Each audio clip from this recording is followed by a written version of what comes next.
جبین روزا 29 تیر ماه هات دارخستن به حاضر وقت گویی به حاضر بونا اندام انجمن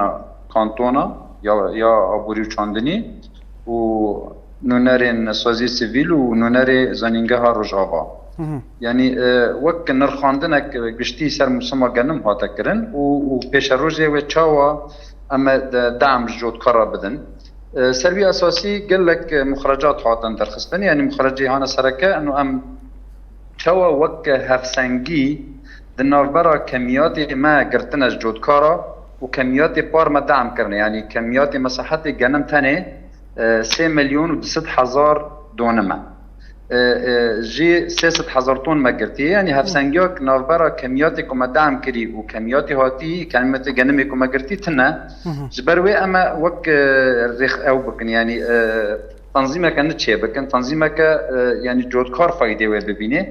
شاوا مثلا اما دعم ستوماني وسماد وطوف دريا بيمانا اما بدن يعني وك بيمان طوف شاوا ما تشير كرنا اما وك عيني و پیمان بجود کارا چکنه شرط و مرجع مهنه ام مثلا دعم دکن به و مادی هانه مثلا در فتی دسمله ام دعم دکن داویا مسلمیج گرکت بر همی خوابینی تسلیم مکی تسلیم بند مکرینه یا ریو بری خسر کی بروی یعنی و چاوا ببه مثلا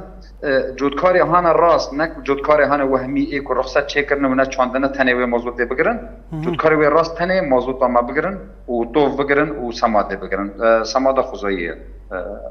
هم دادن